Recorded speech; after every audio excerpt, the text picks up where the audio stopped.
अगर तुम एक फ्रेशर और तुम्हें लगता है कि इंटर्नशिप मिलना मुश्किल है क्योंकि तुम्हारे पास एक्सपीरियंस में लिखने के लिए कुछ भी नहीं है, तो इस वीडियो को एंड तक देखना, तुम्हारी सोच बदल जाएगी। क्योंकि जब मैंने अपने पहले इंटर्नशिप के लिए अप्लाई किया था, तो उस टाइम पे मेरे रेज़्यूमे देख के शायद बहुत से लोग हँसते थे और अभी आपको दिखाऊँगा तो आप भी हँस दोगे। मैं दिखाई देता हूँ। तो ये था मेरा पहला रेज़्यूमे। इसमें लिखने के लिए मेरे पास ना तो कोई कॉर्पोरेट एक्सपीरियंस था, ना कोई इंटर्नशिप और ना ही कोई सर्टिफिकेट्स। एक्सपीरियंस सेक्शन में मैंने अपना इंस्टाग्राम पेज मेंशन कर दिया था, जिस पे कुछ रील्स पे मिलियंस ऑफ व्यूज़ आए थे।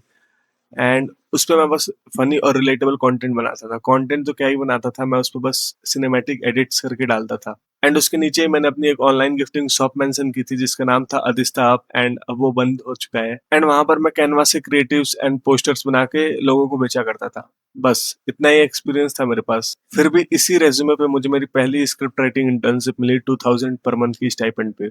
एंड जिस स्क्रिप्ट की वजह से मुझे इंटर्नशिप मिली थी, मतलब जो स्क्रिप्ट मैंने टास्क में करके उनको दिया था, वो स्क्रिप्ट अगर आज मैं खुद देखूं तो वो मैं खुद ही रिजेक्ट कर दूंगा, क्योंकि उसमें ना तो कोई हुक था, ना स्टोरी टेलिंग और ना ही कोई स्ट्रक्चर। एंड जब वो स्क्रिप्ट अप्रूव हुई तभी मैं समझ गया था कि कोई भी तुम्हारे काम का सिर्फ एफर्ट देखता है, ये नहीं देखता कि तुमने उसको कितना सुंदर सजाया है। एंड वो अगर मैं तुमको स्क्रिप्ट दिखाऊं तो उसमें कुछ हुक जैसा नहीं था। मैंने सिर्फ एक पैराग्राफ लिख के दे दिया था, फिर भी वो स्क्रिप्ट इसलिए अप्रूव हुई थी क्योंकि मैंने उसमें सीयूईटी की इन डेप्थ नॉलेज दी थी। एंड जिस क्रिएटर के यहाँ मैंने अप्लाई किया था वो सीयूईटी के बारे में ही वीडियोस बनाता था। तो बस यहीं से हो गया काम मेरा। तो अगर तुम्हें भी ऐसा लगता है कि तुम्हें इंटर्नशिप लेने के लिए, अप्लाई करने के लिए तुम्हारे पास एक्सपीरियंस होना चाहिए, तो ऐसा बिल्कुल नहीं है। तुम्हारे पास जो भी है अभी, सपोज तुम कोई इंस्टाग्राम पेज हैंडल करते हो तो वो भी प्रूफ है। तुमने कोई कॉलेज प्रोजेक्ट बनाया है तो वो भी एक प्रूफ है। मतलब तुमने जो भी काम किया है जो एकेडमिक से थोड़ा सा हट के हो, वो तुम्हारा प्रूफ है। तुम उसको बस रेज्यूमे में सही तरीके से मेंशन करो एंड जितनी जगह हो सके उतनी जगह अप्लाई करो। क्योंकि अप्लाई करने से क्या ही आता है, तुम्हारे पास अभी भी कोई काम नहीं है।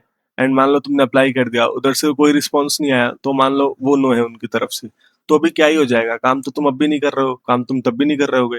तो एटलीस्ट इससे एक चांस तो बन जाएगा कि तुमने अप्लाई किया है।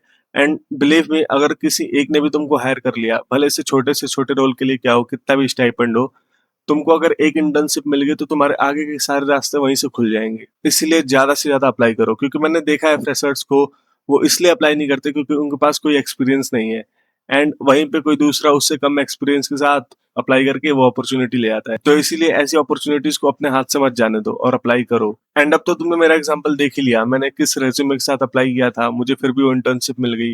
एंड उसी एक इंटर्नशिप की वजह से आज मैं इंडिया के टॉप क्रिएटर्स के लिए स्क्रिप्ट राइटिंग कर रहा हूँ। तो इसीलिए अप्लाई करना, एंड जो भी तुम्हारे पास एक्सपीरियंस है ना, उसको एक सही तरीके से रेज्यूमे में लिखना है। ऐसा नहीं है कि कैसे भी लिख दो।